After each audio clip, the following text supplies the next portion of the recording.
Bagaimana cara kita memohon kepada Allah? Itu dia. Bagaimana cara kita meminta? Kata Allah, kamu kalau punya masalah, minta. Ya Allah, caranya bagaimana? Karena sesuatu yang dikerjakan tanpa ilmu, dan tidak tahu caranya, itu bisa keliru. Hidup itu menyembah Allah, tidak cukup dengan iman, Bu. Mesti pakai ilmu. Iman saja sekalipun kuat tanpa ilmu, itu bisa salah. Kuat ingin mendekat kepada Allah. Ya Allah, aku ingin ibadah, kuat. Saya punya kawan dulu di pesantren. Tahun kedua, dia sudah berubah. Ya, tadinya orang tuanya melihat anaknya, Masya Allah, tiba-tiba ada perubahan, senang ibadah, Bu. Malam-malam dia bangun, ini kisah nyata, saya alami sendiri. Masya Allah, saya senang sekali. Kita saling doakan, dia bangun malam tahajud. Bangun jam 2, Anda bayangkan. Yang sebelumnya menjelang subuh atau apa. Ini malam Jumat lagi, malam libur. Malam libur biasanya santri itu kebanyakan ada yang keluar, ada yang main, ada yang macam-macam. Ini dia malam tahajud. Jam 2 bangun. Saya bahagia sekali. Udah bangun, sholat, selesai. Cuman pas waktu mau subuh, kok saya lihat tidur. Saya bangunkan kan. Fulan, bangun. Oh iya, katanya. Iya, oh mungkin nanti mau nyusul. Saya pikir istirahat dulu. Saya ke masjid lah. Udah ke masjid, dah selesai. Kita diskusi di masjid, selesai. Semua pulang saya jam 7. Saya lihat masih tidur juga. Barangkali dia sudah tadi sholat mungkin di kamar, nggak sempat ke masjid karena capek. Tapi saya lihat kok posisinya nggak berubah. Di situ juga. Akhirnya setengah jam saya tunggu, saya bangunkan. Bangun. Bangun. Kenapa Adi, katanya? Saya kira antum belum sholat subuh ya. Adi gimana sih? Kan udah saya jama dengan tahajud tadi. Udah saya jama dengan tahajud. Jadi memang kekuatan imannya lagi tinggi, cuman ilmunya kosong. Ini yang bahaya. Besok-besok kalau orang kayak gini sholat subuh bisa 4 rakaat. Ya. Karena itu berdoa penting, cuma kita mesti tahu caranya. Yuk kita mulai bagian pertama. Quran surah kedua ayat 186, paling kiri sebelah bawah. Sudah? Wa idza sa'alaka ibadi anni fa inni qarib. Fokus. Kata Allah, kalau hamba-hambaku Muhammad SAW bertanya kepadamu, minta petunjuk untuk mencari-cari aku. Tuh Bu, coba lihat. Ayat doa dibuka lagi dengan kalimat hamba. Untuk menegaskan status kita. Jadi kalau ditanya, kita siapa di hadapan Allah? Makanya nggak usah sombong. Jangan sombong, karena kita cuma hamba. Karena itu ketika Korun sombong, Korun tuh manusia terkaya yang pernah hidup di bumi.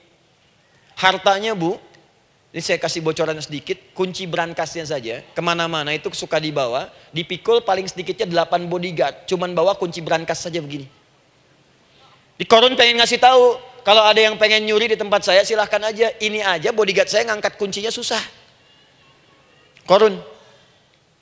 Jadi kalau Anda tidak sekaya Korun, jangan ikutan sombong, telat. Telat, gak ada kerjaan. Sudah ada yang lebih kaya. Ya. Dan apa yang terjadi? Fakhosabna, kata Allah, kami telan. Likuifasi. Telan oleh bumi semua. Dengan kekayaannya semua habis. Jadi ketika ada seseorang yang lupa dengan statusnya sebagai hamba, maka Allah akan memberikan pelajaran kepadanya untuk taubat. Kalau nggak mau taubat juga, telan habis. Untuk menunjukkan kamu tuh bukan Tuhan, saya Tuhannya. Maka jangan ikutan sombong. Kalau ada yang baru punya Ferrari, Lamborghini, Lamborghini, ya, wow, bikin rame di jalan, cuman nggak update status, kasih tahu, maaf Mas, telat. Itu gambaran hidup. Dan ingat, setiap dibuka dengan kalimat permohonan, itu kalimatnya hamba. Hambaku, hambaku, hambaku. Termasuk mau minta taubat, hamba. Quran surah 39 ayat 53. Qul ya ibadiyalladzina asrafu ala anfusihim la taqnatu min rahmatillah. Katakan Muhammad pada hambaku yang merasa banyak dosa, pengen berdoa minta taubat. Kata Allah, hamba. Saya terima taubatnya, hamba. Ini ya. Ini pun adab yang pertama dari Al-Qur'an, adab yang pertama, kalau kita ingin berdoa dan doa itu cepat ingin dikabulkan, maka berdoalah dengan cara menghamba di hadapan Allah Subhanahu wa taala. Jangan merasa tinggi.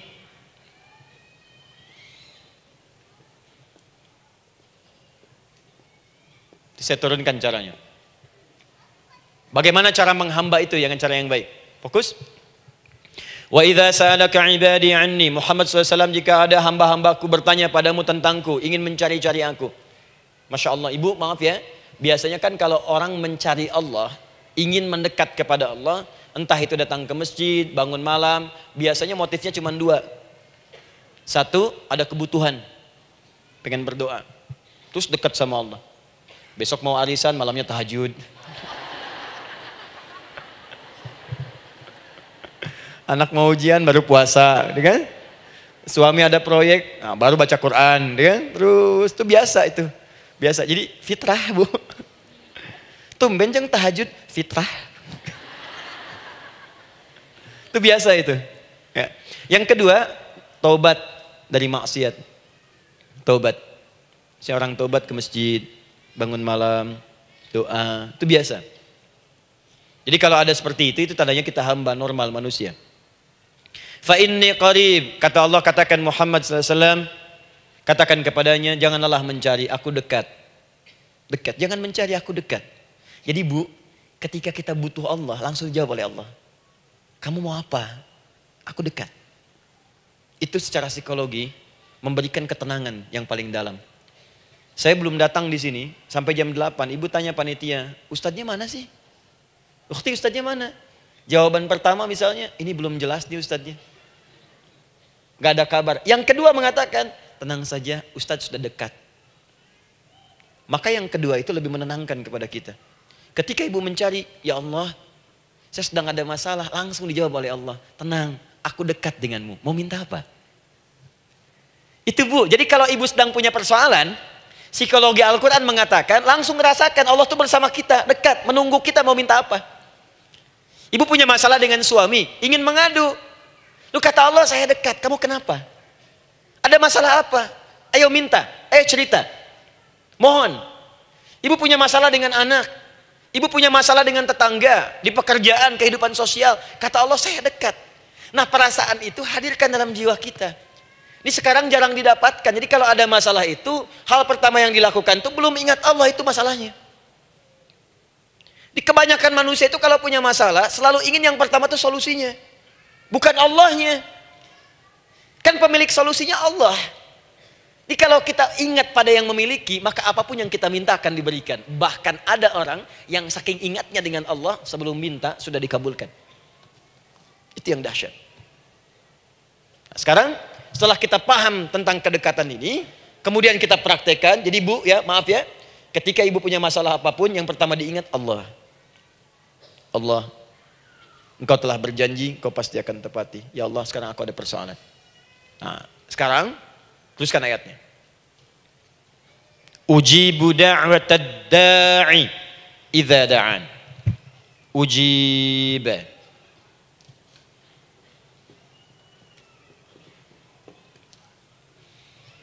Ujibu da'watad da'i idza da'an. Aku pasti akan menjawab, mengabulkan setiap doa hambaku jika dia bermohon kepadaku. Saya ingin ajarkan sedikit di gramatikal bahasa Arab. Ujib itu disebut dengan fi'il mudhari namanya.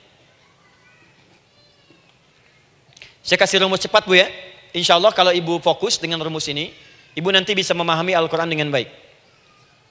Saya kasih satu kalimat, hafalkan baik-baik. Ini gampang kok. Anita. Ya, Anita. Sudah? Anita. Baik. Hamzah, nun, ya, ta. Satukan Anita. Kalau di dalam kalimat ibu baca Al-Quran, di depannya ada huruf hamzah ini, atau nun, atau ya, atau ta, maka itu rumus mudhari namanya. Gak usah dihafalkan mudharinya. Ya, nggak usah dihafalkan sampai bikin misalnya satu ungkapan, Anita istrinya Pak Mudhari, nggak usah, nggak ada kerjaan. Ya, nggak usah dihafal. Saya hanya ingin tunjukkan pemahaman. Kalau ada bentuk seperti ini punya 3 makna. Kalau dalam bahasa Inggris itu disebut present, ya, continuous, dan future. Present, continuous, and future. Sekarang, terus, sampai kapanpun. Sekarang terus berlangsung, continuous, and future, sampai kapanpun di masa depan. Ini bentuknya disingkat dengan rumus ini, Anita. Di dalam konteks pengabulan doa, kata Allah, ketika saya akan kabulkan. Kalau kamu punya masalah, kamu berdoa, saya akan kabulkan. Nah, kalimat Allah saya akan kabulkan ini, bentuknya menggunakan mudhari. Ada hamzah di depannya, ujib. Artinya apa? Kalau ibu sekarang berdoa, saya akan kabulkan, kata Allah. Terus kamu berdoa, saya akan jawab. Nanti pun punya masalah di masa depan, kamu berdoa, saya jawab juga.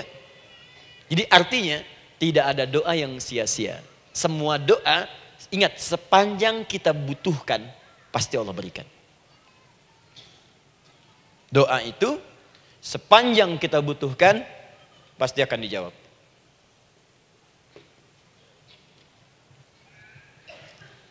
Nanti kapan dijawabnya, seperti apa jawabannya, nanti bagian ketiga. Kadang-kadang minta sekarang, dijawabnya nanti. Minta sekarang, dijawab sekarang. Ada yang mintanya A, dijawabnya B, itu yang paling dahsyat. Ya. Jadi kalau saya tanya, kalau kita berdoa, dijawab tidak oleh Allah? Ya, itu janji Allah. Setiap orang berdoa, pasti dijawab. Nah, hanya persoalannya, seperti apa doa yang cepat dijawab itu? Apakah semua doa langsung dijawab seketika? Akankah mendapat jaminan langsung dijawab? Ternyata kalimat dijawab ini diikat dengan syarat ketentuan berlaku. Apa di antara syarat dan ketentuannya ini? Teruskan ayatnya. Faliyastajibuli. Syarat pertama. Kalau doamu ingin cepat aku jawab, faliyastajibuli. Maka engkau pun harus cepat merespon setiap seruanku. Jawab seruanku dengan cepat. Doa ingin dijawab oleh Allah. Maka kata Allah, kamu pun harus menjawab setiap seruanku. Jawab seruan Allah.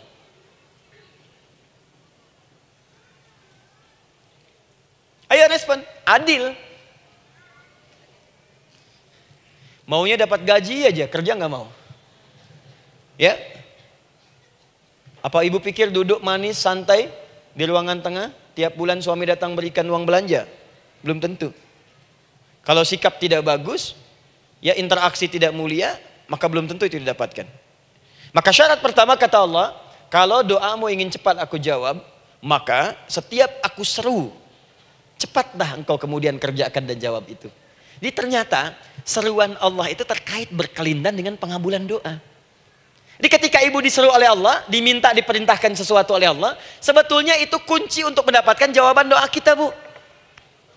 Dipanggil kita, ayo cepat datang ke sini, mau minta apa? Minta, saya kasih. Apa di antara kunci doa itu, Ustaz?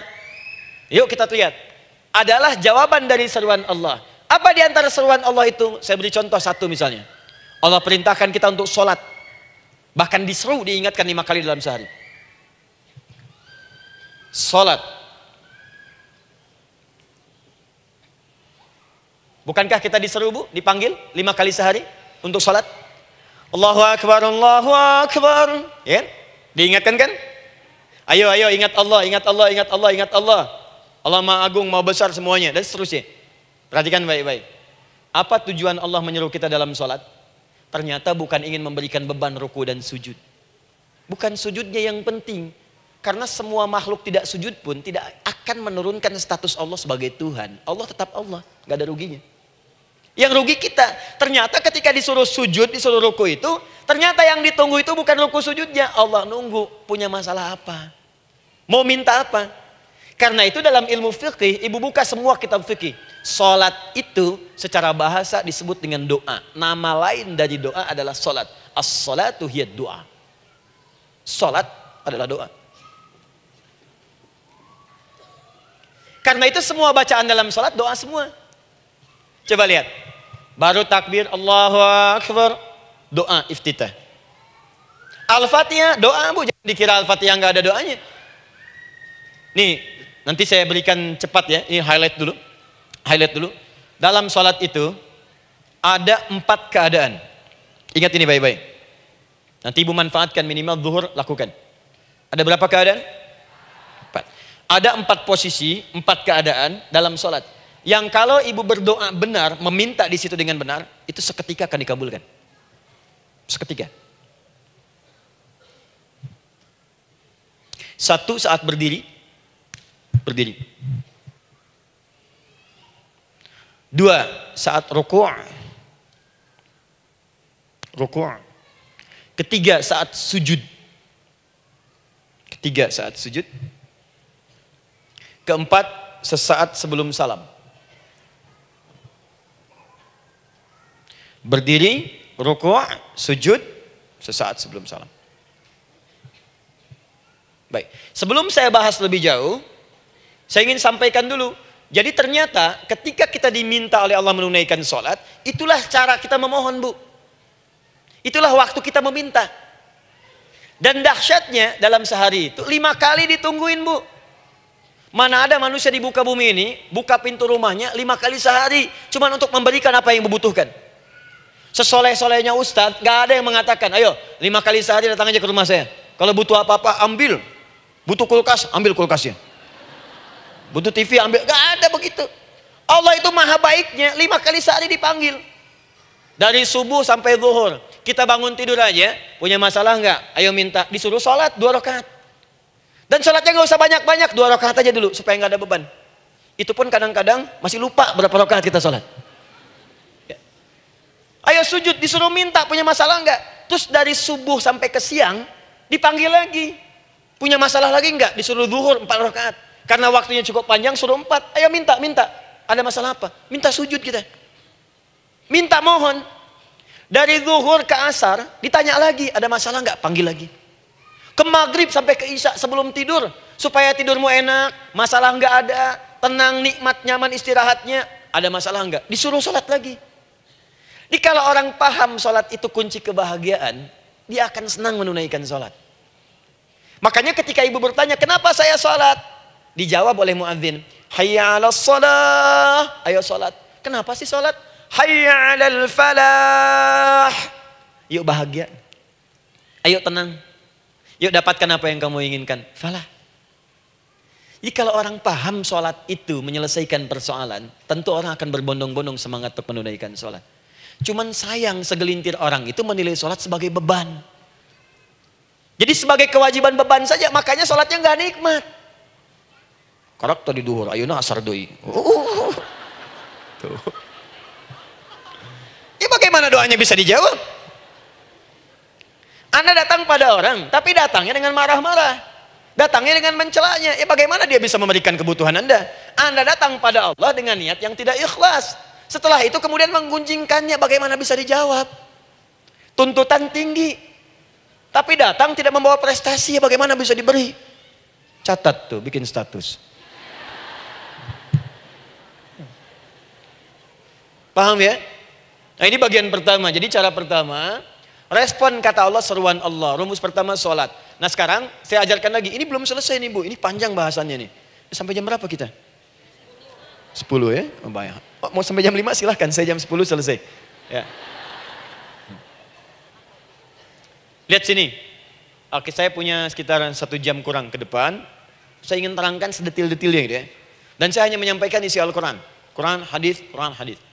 Sekarang gini, Ustadz saya sekarang paham, sholat berarti kunci untuk menyelesaikan masalah. Di sholat saya akan memohon. Sekarang Ustadz, bagaimana cara saya merespon sholat? Kan kata Allah, saya menyeru, respon gitu kan?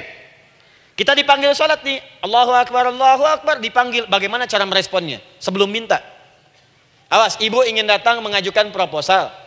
Datang kepada wali kota, datang kepada gubernur, datang kepada presiden, datang kepada menteri sebelumnya. Bukankah ibu mempersiapkan diri? Penampilan ditata, proposal dibagus-bagusin, itu kan? Yang paling hebat itu kadang-kadang malam-malam latihan depan cermin. Bapak wali kota yang saya hormati. Lihat semuanya tuh. Dan yang paling luar biasa, maaf ya, janjian jam 7 dengan Pak Wali Kota, datang jam 6 ke Balai Kota. Sekarang ibu punya janji dengan Allah. Janji itu sudah diketahui sebelum pertemuannya. Kalau tidak percaya, 5 waktu ini ibu sudah hafal Bu. Ya, bahkan disuruh ngapalin oleh Allah. Buka Quran surah ke-4. Surah ibu, surah mama, An-Nisa. Ayat 103, Quran surah 4 ayat 103. فَإِذَا قَضَيْتُمُ الصَّلَاةَ فَاذْكُرُوا اللَّهَ قِيَامًا وَقُعُودًا وَعَلَى جُنُوبِكُمْ فَإِذَا اطْمَأْنَنْتُمْ فَأَقِيمُوا الصَّلَاةَ. Lihat ujung ayatnya, lihat ujung ayatnya. Inna salata kanat 'alal mu'minina kitaban mawquta. Sungguh semua waktu salat itu telah ditetapkan waktunya bagi orang beriman. Itu terjemahan biasa. Kalau terjemahkan pakai ilmu balaghah, sungguh orang beriman itu hafal waktu-waktu salat. Tahu waktunya. Apalagi kalau di waktu itu ibu punya kepentingan, pasti hafal.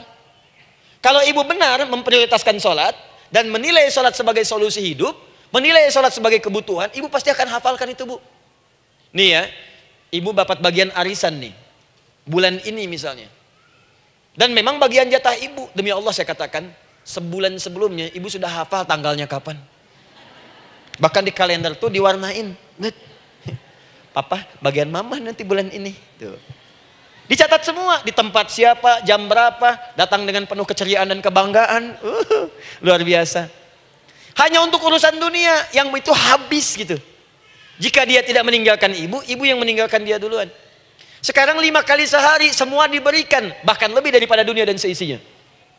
Harusnya sih wajarnya dihafalkan waktunya, dan ibu hafal. Ayo, subuh jam berapa sekarang? Lihat sini, bukan ke atas. Ditutup tuh. Tuh, sana tuh. Subuh jam berapa? Ayo ngelihat ke sana, 4:43. Zuhur jam berapa? Tuh. Asar, maghrib, isya. Itu kan kunci ibadah. Dan kunci ijabah, kunci ibadah, kunci ijabah. Di situ ada pengabulannya. Ini gimana mau minta, waktu permintaannya aja nggak hafal. Gimana mau bermohon, datangnya aja telat. Karena itu bagaimana cara merespon seruan Allah, diaturlah di Quran surah kedua ayat 152. Paling kanan sebelah bawah. Quran surah kedua ayat 152. Ibu masih ingat? Bukankah sholat disebut sebagai zikir? Masih ingat? Ya, di surah ke-20 ayat 14. Wa aqimis sholata lidzikri, tunaikan sholat sebagai zikir kepadaku. Sekarang lihat ya. Lihat ketentuan Allahnya. Kalau ibu dipanggil untuk sholat, dipanggil untuk zikir, cepat respon. Ibu cepat respon, Allah pun akan cepat merespon permintaan ibu. Lihat kalimatnya. Fadhkuruni adzkurkum. Fadhkuruni adzkurkum.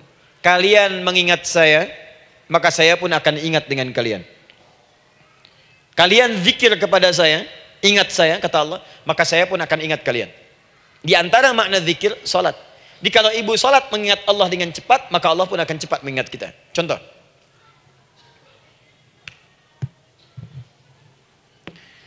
Saya ambil waktu subuh misalnya. Di Bandung 4:33. 4:43. Oh, lihat kesan lagi terjadi perbedaan pendapat, ya. Ada yang 4:33, ada yang 4:34, ada yang 4:35 dan seterusnya. Yang ambil tengah-tengah lah, 4:35 misalnya. Kalau 4:35. Lihat sini, fokus. Allahu Akbar, Allahu Akbar. 4:35. Dipanggil salat, diseru. Kan tadi rumusnya di Quran surah 2 ayat 186. Faliyastajibuli. Kalau diseru cepat jawab, gitu kan? Nah, terus diseru 4:35 adzan. Allahu Akbar, Allahu Akbar. Begitu diseru, ibu langsung datang. Ya Allah, sudah adzan, seruan nih, saya siap-siap, saya ingin minta sesuatu. Nah, orang yang datang saat dia diseru Allah, dia pun datang kemudian untuk menyerunya, maka Allah pun akan menjawab apa yang ia mohonkan saat ia bermohon kepadanya. Perhatikan, dipanggil oleh Allah lewat suara muadzin, Allahu Akbar, dia merespon cepat, siap salat. Maka dia pun ketika memanggil Allah, seketika Allah pun akan jawab padanya. Sesuai dengan kadar responnya. Dipanggil saat itu, dia menjawab. Maka Allah pun akan ingat kepadanya hanya saat dia memanggil saja. Di saat panggil, diingat. Panggil, diingat. Jelas? Ini yang hebat. Dipanggil 4:35. Allahu Akbar, Allahu Akbar. Dia sudah ingat dari sejak jam 3:45. Dia bangun jam 3. Bisa. Padahal belum dipanggil. Datang. Bahkan Masya Allah, melakukan warming up dulu. Tahajud. istighfar, baca Al-Quran sebelum dipanggil. Masya Allah Bu, ibu mau datang misalnya ke istana, janjian jam 7, datang jam 6. Di situ ibu kerjakan yang baik-baik dulu. Wah lihat, terus kelihatan CCTV kan. Wah ini orang bagus banget nih, mulia, bagus. Sampah diambilin, disapu. Kelihatan. Itu ibu belum datang pun udah dipanggil duluan. Ada orang yang belum dipanggil sudah datang menghadap Allah. Tahajud dia, zikir dulu, istighfar dulu. Ini orang, maaf ya, walaupun dia belum memanggil Allah, Allah sudah menyelesaikan semua persoalannya. Di orang-orang yang selalu ingat kepada Allah, walaupun Allah dalam waktu tidak memanggilnya, maka Allah akan mengingatnya sekalipun orang ini belum bermohon kepadanya. Maka ibu nanti akan temukan orang-orang yang langsung diselesaikan persoalannya oleh Allah bahkan sebelum dia bermohon kepadanya. Ada orang yang seakan gak punya masalah Bu. Bukan gak punya masalah, sebab setiap dia punya masalah, masalahnya diringankan oleh Allah. Seakan-akan gak ada beban. Ah ini indah hidupnya.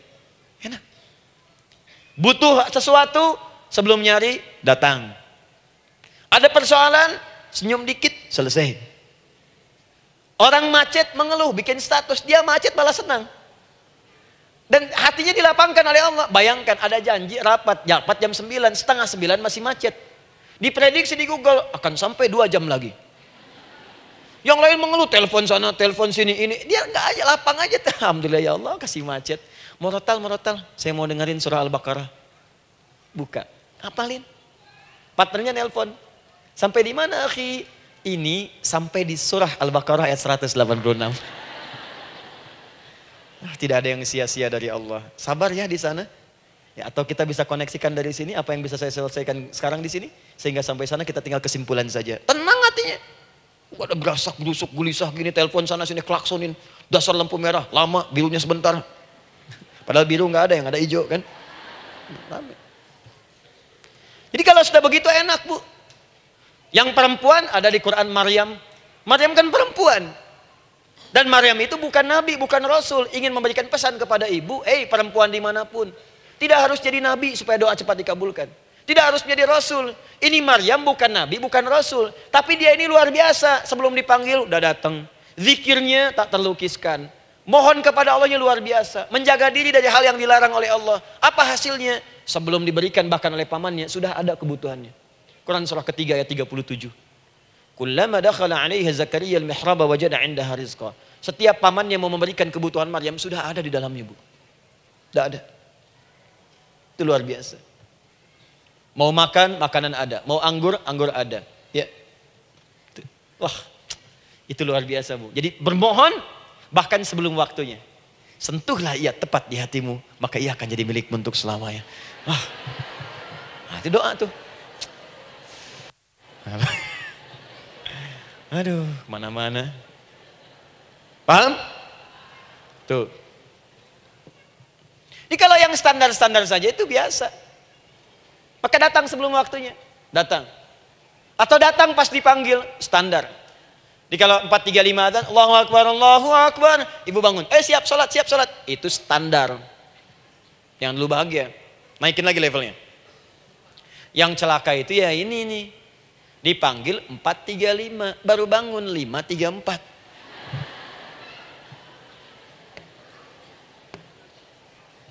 Sholat subuh belum, nuntutnya udah banyak. Ya Allah, kurang apa lagi aku bermohon kepadamu. Sudah aku meminta sekarang, sholat subuh aja belum. Jadi mana keadilannya? Jadi yang pertama, respon seruan Allah. Disitulah Allah pun akan cepat merespon apa yang kita kemudian butuhkan. Jadi yang pertama lewat sholat ya Bu ya. Ingat sholat. Dan sholat itu tadi dari 4 posisi saya ajarkan yang pertama saja satu. Supaya nggak terlampau panjang ya. Berdiri Bu.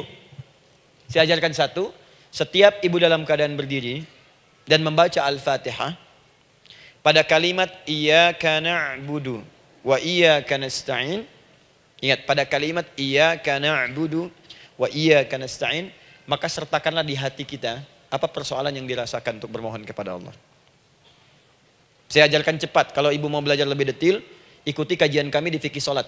Sifat sholat Nabi SAW. Nanti saya terangkan semua dalilnya. Insya Allah sepanjang yang saya ketahui.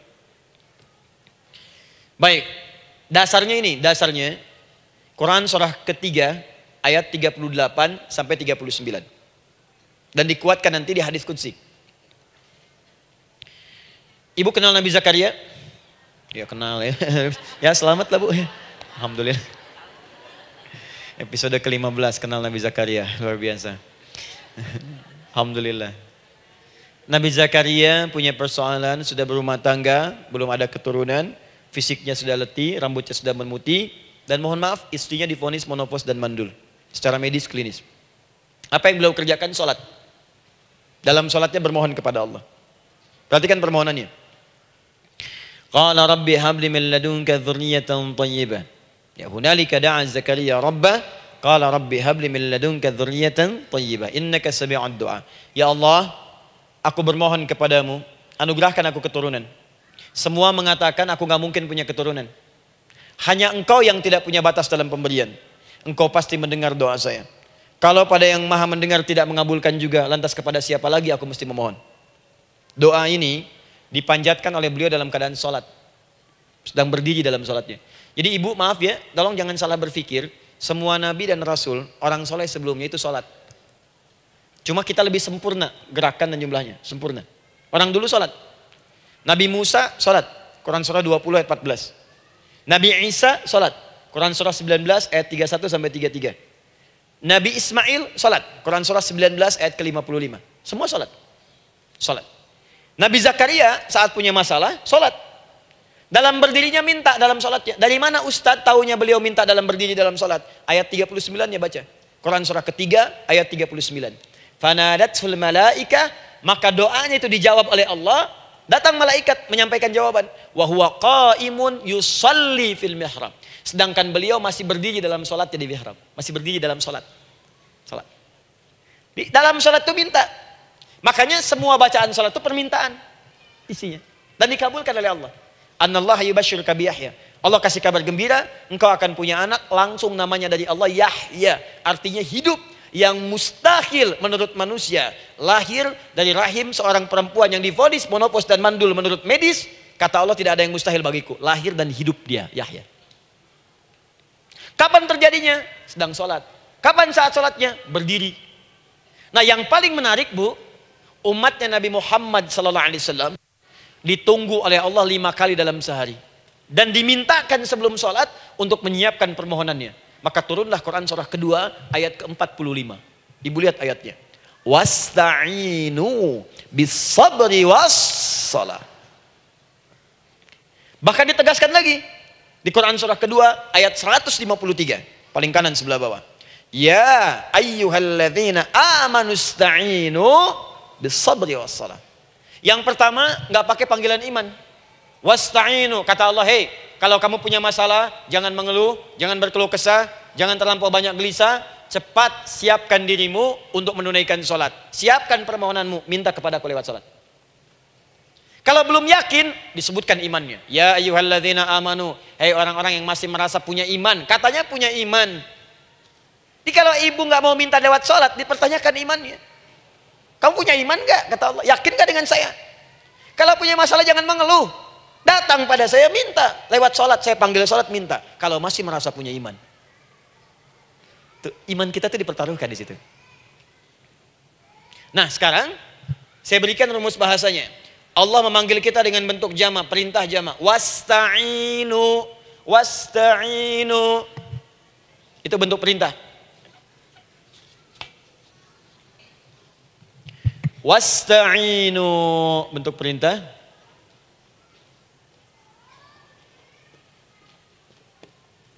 Wasta'inu.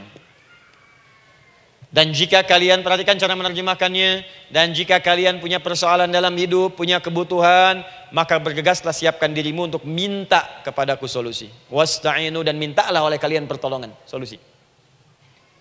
Bisabri wassalah. Pertama sabar dulu. Sebelum sholat, sabar dulu dengan itu. Tahan dulu. Terima dulu. Jangan mengeluh, terima dulu. Nanti dalam sholat minta solusi. Itu maksudnya. Punya masalah sekarang jam 9 lewat. Sabar, tahan dulu. Koreksi diri, istighfar. Nanti zuhur minta. Atau duha sekarang sholat. Datang ke masjid, sholat duha minta. Tahiyatul masjid minta sekarang. Sabar. Ini sabar, terima dulu.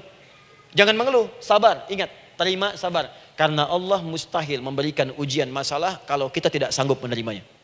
La yukallifullahu nafsan illa. Saya sering katakan Bu ya, maaf kalau kalimat ini mungkin kurang berkenan. Tapi kalimat ini nyata.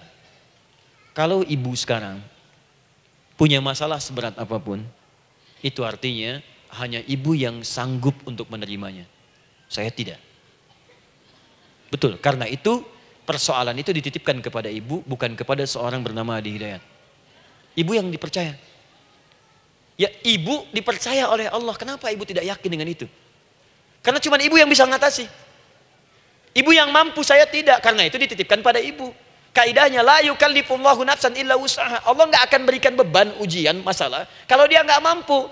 Artinya kalau saya nggak mampu, saya nggak dikasih. Ibu mampu, ibu diberi. Jangan mengeluh. Kenapa mesti saya ya Allah? Kamu mampu. Ya Allah, why me? Why not? Kamu yang bisa. Nah sekarang, wassalah setelah terima itu, tapi juga jangan terlampau kepedean. Memang cuma saya yang mampu ya, bikin status. Kemudian sholat, kita akan katakan, ya Allah, Engkau perintahkan saya untuk minta tolong. Sekarang saya akan minta kepadamu. Lalu kita katakan, maaf ya Allah, saya sekarang punya masalah, saya ingin bermohon kepadamu, saya ingin minta kepadamu ya Allah, saya mohon ya Allah. Maaf Bu ya, maaf ya, sebentar. Ibu kalau punya masalah sedikit atau banyak? Banyak. Yang punya masalah ibu saja atau anak juga punya masalah? Kadang-kadang, bukankah anak yang punya masalah ibu yang minta? Bukankah suami yang punya persoalan ibu yang bermohon? Kan? Karena itu, kalau kita ingin memohon kepada Allah dengan persoalan yang kompleks mewakili yang banyak, maka pertama kalimatnya diawali dengan huruf na. Berarti kami, kita, semua. Jelas ya? Nah, ibu ingin robah kalimatnya minta tolong. Kata Allah, minta kepadaku pertolongan. Wasta'inu. Ibu ingin robah menjadi bentuk permintaan. Rubah kalimatnya menjadi nasta'in. Nasta'in. Nasta'in.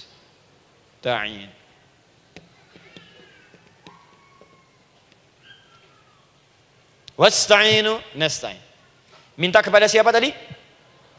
Allah. Boleh minta kepada selain Allah? Tidak. Hanya kepada Allah saja? Hanya kepada Allah saja. Hanya kepadamu ya Allah. Tidak kepada yang lain. Maka kalimatnya menjadi iyyaka. Iyyaka. Hanya kepadamu saja ya Allah. Engkau berjanji, kalau ada masalah minta aku berikan. Sekarang hanya kepadamu saja ya Allah, aku bermohon. Maka kalimatnya namanya iyyaka nasta'in. Sekarang saya tanya kepada ibu, apakah dalam sholat ibu membaca kalimat iyyaka nasta'in? Tuh. Saya mau tanya, ibu bacanya saat ruku atau saat sujud? Berdiri. Gak ada orang ruku baca kalimat ini. Allahu Akbar, iyyaka na'budu wa iyyaka nasta'in. Berdiri. Iyyaka na'budu wa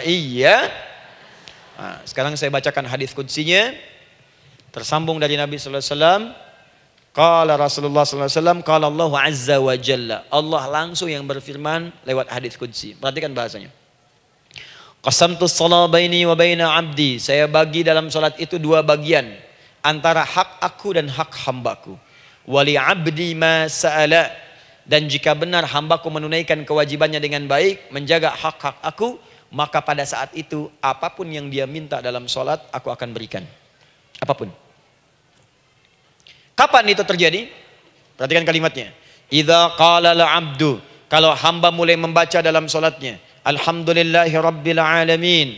Alhamdulillahi rabbil alamin. Qala Allah azza wa jalla, seketika Allah menjawab, hamadani 'abdi, hambaku sedang memujiku.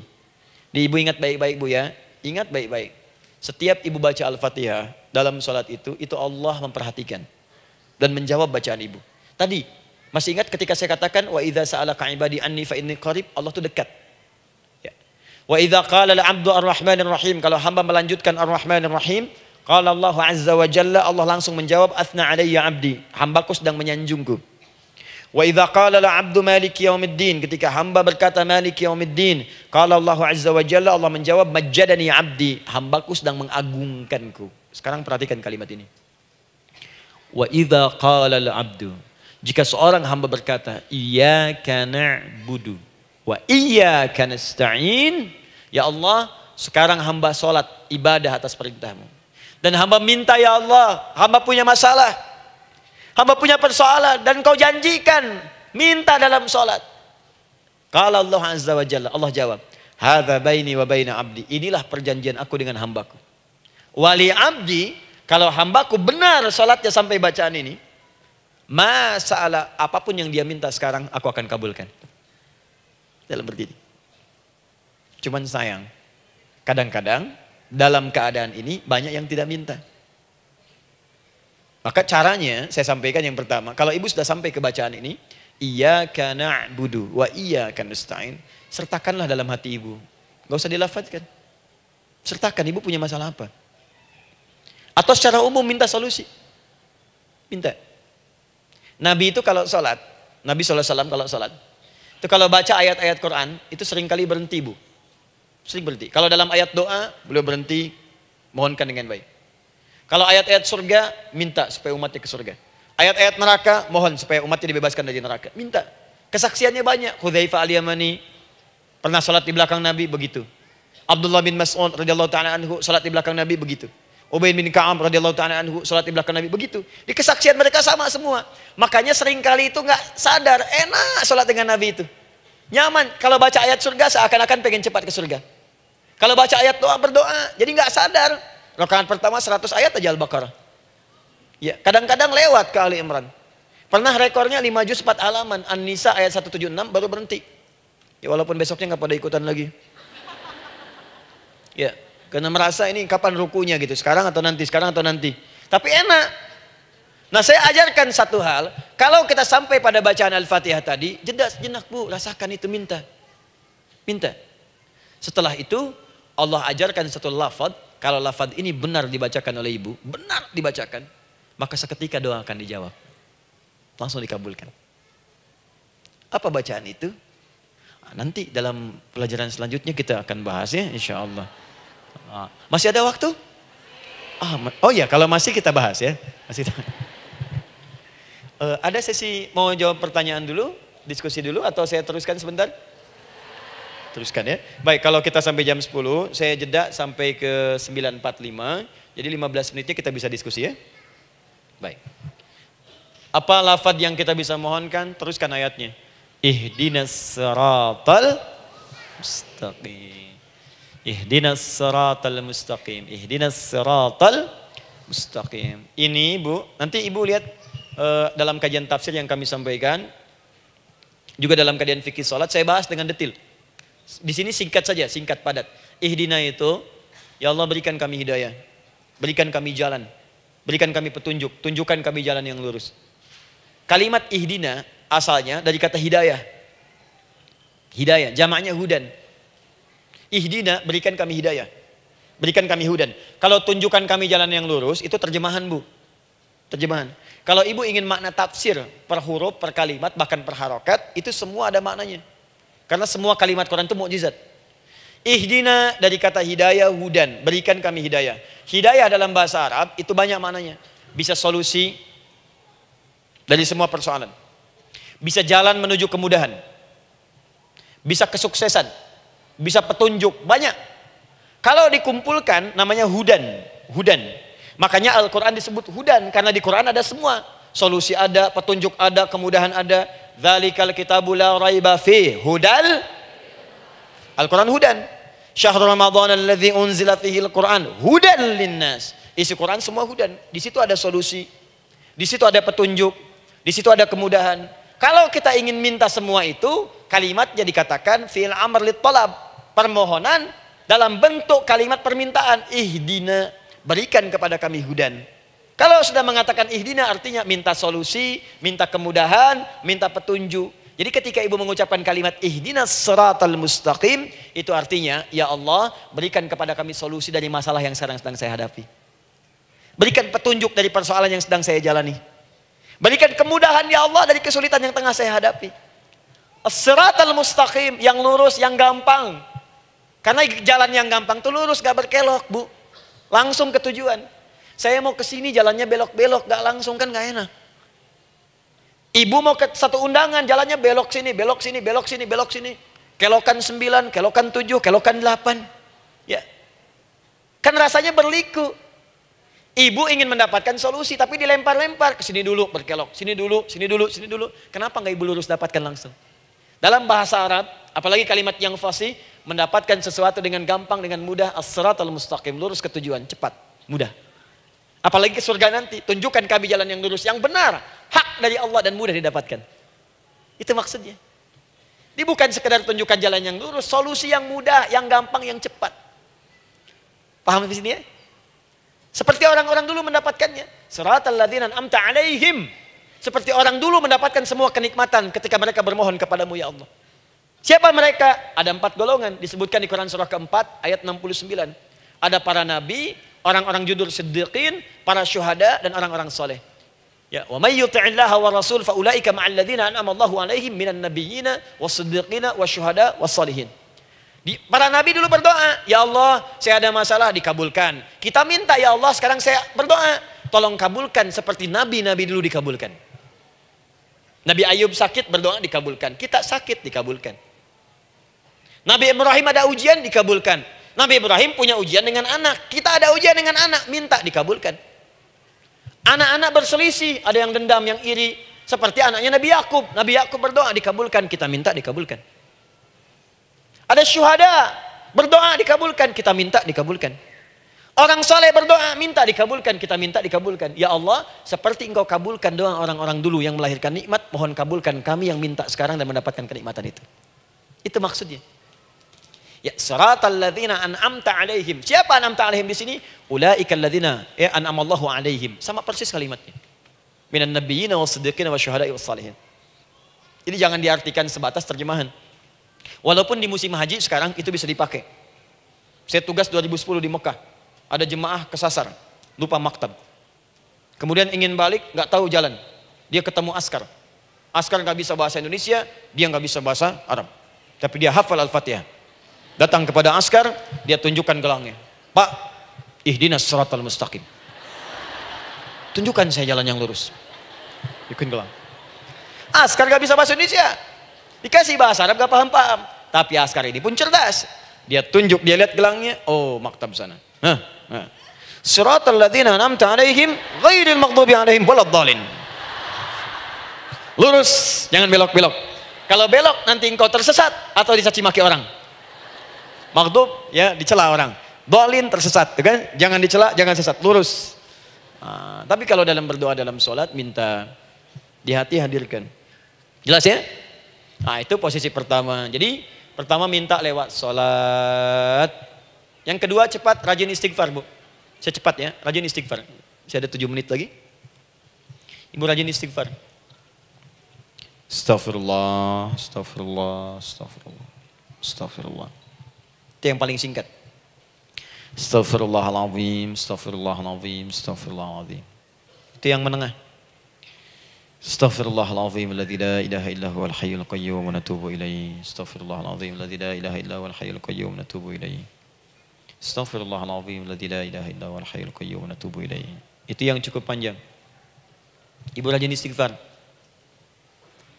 Orang yang rajin istighfar itu diantara yang disebutkan dalam riwayat-riwayat adalah orang-orang yang cepat dijawab doanya. Hanya dengan istighfarnya. Jadi dia tuh punya keinginan, dia nggak katakan. Jadi keinginan di benaknya dia, terus dia istighfar. Astagfirullah, astagfirullah, astagfirullah. Itu kalau benar rajin istighfar, seketika dikabulkan. Cepat. Ada seorang yang hidup, ini tukang roti. Di zaman Imam Ahmad bin Hanbal. Saya pernah kisahkan ini di beberapa keadaan. Orang ini, itu ahli istighfar. Jadi maaf ya bu ya, bukan istighfarnya pas ada keperluan aja, bukan. Ada ta'lim Ustaz Adi, sab pertama astagfirullah, astagfirullah, astagfirullah, bukan. Besok ada arisan, astagfirullah, astagfirullah, bukan. Jadi bukan ada keperluan, istighfar bukan. Orang ini membiasa istighfar. Jadi setiap mengerjakan apapun dia istighfar. Mau minum, bismillah, astagfirullah, astagfirullah. Dia setiap buka adonan, astagfirullah, astagfirullah. Nah satu ketika, Imam Ahmad itu nggak tahu kenapa, pengen datang ke daerah itu. Ya kalau misalnya ibu tinggal di Cicahem, misalnya kan Imam Ahmad tiba-tiba pengen ke Cicahem aja. Terus karena lelah, mampir ke masjid. Istirahat di dalam masjid. Tiba-tiba kata penjaga masjidnya, DKM-nya, marbotnya, ya Syekh, idhab, pergi, nggak boleh tiduran di sini. Kata Imam Ahmad, saya kan cuma numpang istirahat, nggak boleh keluar. Dan dia nggak tahu kalau itu imam besar. Dan Imam Ahmad itu sudah populer bu, sangat famous, familiar. Cuman orang kan nggak pernah lihat wajahnya. Dulu kan nggak ada Facebook, nggak ada Instagram, nggak ada handphone, nggak ada apa-apa. Jadi kalau orang terima Ahmad, ya Ahmad aja kemana-mana. Oh no, Imam Ahmad, dia Imam Ahmad, imam besar, Imam Syafi'i, imam besar. Tapi nggak pernah lihat. Sekarang kan udah kelihatan. Ya, udah kelihatan. Sekarang banyak. Makanya orang dulu tuh senang begitu tahu, dikasih tahu Nabi aja ke Madinah bu, nggak ada yang tahu kalau itu Nabi Muhammad kalau belum pernah lihat. Karena beliau di bawah, Abu Bakar di atas. Abu Bakar kan naik kan, untanya Nabi. Nabi Muhammad pas di bawah gantian tuh di jalan. Orang mengira yang di atas unta Nabi Muhammad. Padahal Nabi Muhammad yang jalan kaki, nggak kelihatan. Makanya responnya bola ketika tahu Nabi, senang luar biasa. Minta doa, minta ini, minta itu. Orang sekarang tidak, karena sering banyak lihat di TV media sosial, begitu ketemu minta foto. Ini lain kisahnya, nggak tahu dia, pergi keluar. Kata Imam Ahmad, ya sudah, keluar beliau, nggak mau ribut, istirahat di luar, di pelataran. Di sini juga nggak boleh. Lihat kalimatnya, barwah, keluar, pergi. Barwah itu kasar bu. Begitu kemudian didebat lagi, saya cuma di luar. Rawah itu dari kata roh bu, itu paling kasar. Artinya keluar dengan rohnya sekalian. Rohnya pun jangan di sini. Ya. Jadi kalau ibu nanti di Masjidil Haram misalnya kan, ada kalimat itu artinya kesel bu askarnya. Ya, keluar. Misalnya idzabi anti, nggak mau, saya mau di sini. Ya, barwa pergi. Sampai ke roh dengan rohnya. Itu artinya ibu disuruh pergi. Ya, bukan jangan mengelak lagi. Roh. Saya bukan roh, saya roh hayati. Suruh pergi. Imam Ahmad pergi tuh akhirnya. Pergi. Di jalan kelihatan ada tukang roti tadi. Begitu kelihatan capek lah dipanggil, Syekh, kayaknya lelah istirahat di sini. Dan tukang roti pun nggak tahu kali itu Imam Ahmad. Begitu istirahat, duduk, kelihatan Imam Ahmad setiap buka adonan, astagfirullah. Bikin lagi, astagfirullah. Imam Ahmad tahu faidah itu. Tapi ingin menguji si tukang roti ini, ditanya. Ya akhi, kamu ini kenapa setiap Anda menanam adonan itu, tepung itu, Anda mengucapkan istighfar? Astagfirullah. Perhatikan jawabannya. Wallahi demi Allah, tidak pernah saya beristighfar dalam setiap aktivitas saya, kecuali Allah selalu mengabulkan doa yang saya mohonkan. Di setiap minta, astagfirullah, itu dikabulkan. Cuman satu yang sampai sekarang belum terkabul. Apa itu kata Imam Ahmad?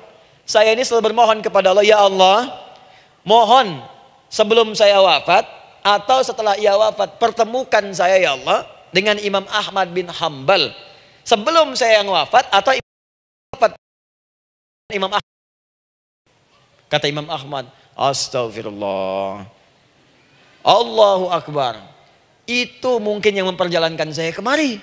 Tiba-tiba pengen ke sini, sampai diusir keluar dari rumah Allah dari masjid, sampai di sini karena istighfar Anda. Sayalah Imam Ahmad bin Hambal. Astagfirullah.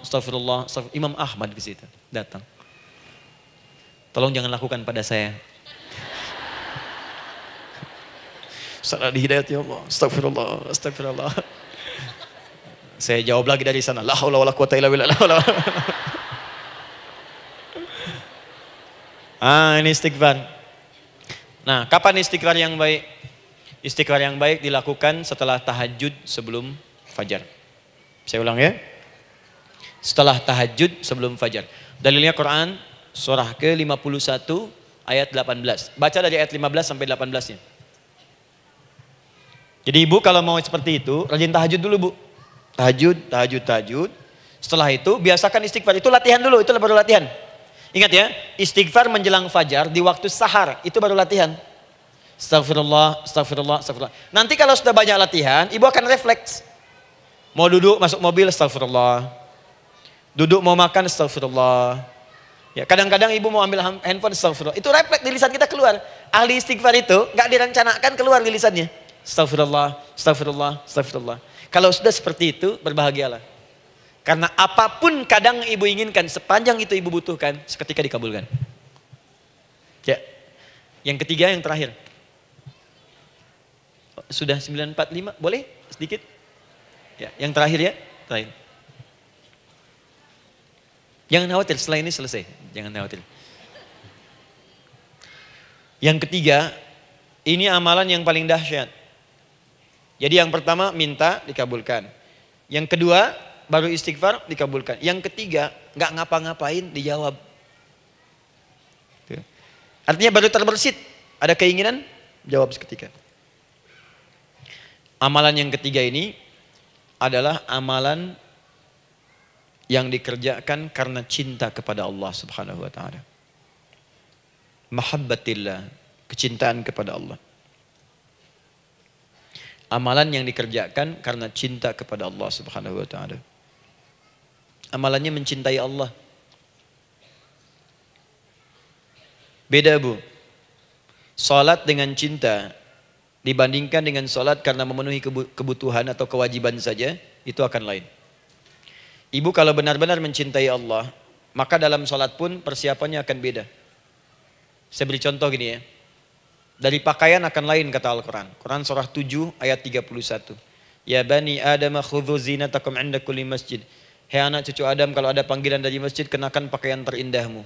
Di orang-orang yang mencintai Allah saat akan sholat, dia akan perhatikan dari pakaiannya. Jauhkan dari yang haram. Terus cari yang paling baik yang dia kenakan. Gak akan sembarangan. Kalau ibu pakai mukena juga cari mukena yang paling indah. Bukan karena pengen dilihat orang. Karena ingin Allah menyaksikan sholat ibu dalam keadaan yang sempurna. Wudu itu hati-hati gitu. Quran surah ke-5 ayat ke-6. Ya ayyuhalladzina amanu idza qumtum ila shalah faghsilu wujuhakum wa aydiyakum ilal marafiq wamsahu bi ru'usikum wa arjulakum ilal ka'bain. Dikala ada orang beriman mencintai Allah, mau salat, dia mau wudu, wudunya enggak akan sembarangan, Bu. Cuman basuh.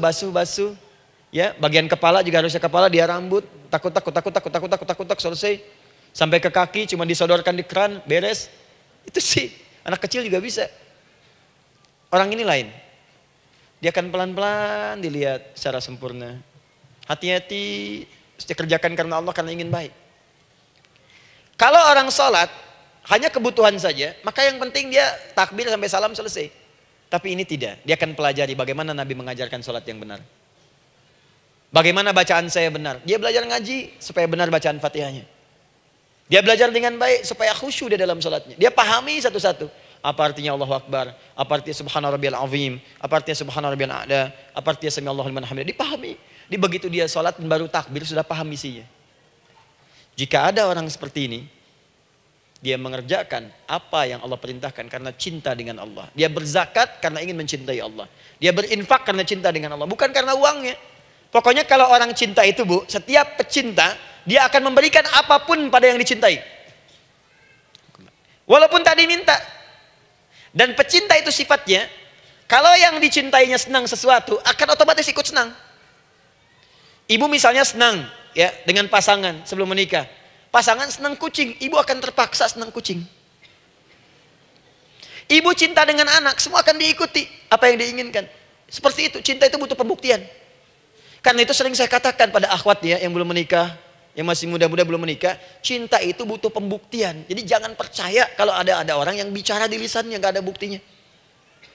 Aku akan seperti Dilan membawamu dalam motorku. Katakan padanya, aku tak butuh dengan rayuan kata-katamu. Itu hanya angin surga. Yang kubutuhkan, tuliskan namaku di buku nikah kita. Wah, catat. Itu caranya. Main ke Taman Dilan, cuman boncengan. Seakan dunia milik berdua, yang lain gak ada. Gombal. Udah ya? Jelas? Jadi amalan yang ketiga ini kerjakan karena Allah. Saya mau contohkan satu. Ibu pernah dengar Imam Malik bin Anas? Pernah ya? Gurunya Al-Imam Asy-Syafi'i, Imam Malik bin Anas, lahir di kisaran tahun 94-95 Hijrah. Siap, Kang Dan. Wah, ini terakhir nih, saya tutup nih. Benar-benar terakhir, betul-betul. 10 menit lagi kalau ada nanti tanya jawab, sedikit. Imam Malik ini, Bu, itu Masya Allah. Saking cinta pada Allah dan Rasul, itu tidak pernah, jangankan sholat. Dalam beliau memberikan fatwa pun akan mencari pakaian yang paling bagus, paling indah. Dan beliau menjaga adab dalam menyampaikan kalimat Nabi pun itu luar biasa. Sampai satu kali pernah pakai jubah bagus, indah, ada lebah menyengat di kepalanya, sedang menyampaikan hadis, saking hormatnya terhadap hadis Nabi, lebah itu dibiarkan menyengatnya. Nggak mau memutus kalimat Nabi, hadis Nabi, hanya untuk mengusir lebah, dibiarkan sampai tersengat. Apa yang Allah berikan kepada beliau? Allahu Akbar. Satu kali, singkat, berdiskusi dengan muridnya Imam Asy-Syafi'i. Kata Imam Asy-Syafi'i, ya guru, setahu saya rizki itu dicari dulu, baru dikasih. Imam Malik lebih tinggi ilmunya pada saat itu. Beliau tahu ada 8 jenis rizki. Ya Syafi'i, ada rizki yang tidak perlu dicari, Allah berikan. Wah, berdebat tuh, sampai berpisah. Setelah itu, secara singkat, Imam Asy-Syafi'i lewat di kebun anggur sedang panen anggur besar. Tiba-tiba tergerak untuk membantu, datang ke situ bantu. Begitu selesai dikasih hadiah anggur banyak, besar-besar, indah, enak, gitu kan? Ketika diberi itu langsung senang beliau. Bukan karena anggurnya, karena merasa pendapatnya benar. Jadi begitu bekerja baru dapat. Dibawalah anggur ini diberikan pada gurunya. Perhatikan adabnya terhadap guru. Jadi kalau ibu adabnya bagus pada guru, keberkahan dapat, ilmunya pun menghunjam di jiwa. Imam Syafi'i nggak merasa benar, tapi memberikan sebuah jawaban dengan adab. Guru, tadi itu ada panen anggur, saya mencoba membantu. Begitu saya bantu dikasih anggur, dikencangkan kalimatnya. Begitu saya bantu dikasih. Dibantu dulu baru dikasih. Kalau saya nggak bantu, saya nggak dikasih. Apa jawab Imam Malik? Imam Malik tersenyum, tertawa. Tabassama dhahika. Masya Allah, Syafi'i, bahasa kita. Tadi itu saya keluar, mau ngajar. Siang-siang terik begini, saya kepikiran, ya Allah, kalau makan anggur yang enak-enak, enak banget sekarang ini. Ada anggur sekarang. Tuh. Murid berikhtiar, guru mendapatkan hasil. Setelah itu Asy-Syafi'i naik dan jadi bintang di zamannya, sampai kekinian pun luar biasa. Dan mendapatkan barakah gurunya, seperti gurunya dapatkan, muridnya pun meraihnya. Itulah 3 cara bagi kita untuk bermohon kepada Allah. Jika ingin dipercepat oleh Allah, bisa lewat salat, bisa lewat istighfar, bisa juga dengan menciptakan amalan-amalan, atau mengikuti amalan-amalan yang dicintakan atau ditujukan untuk mencintai Allah Subhanahu wa taala.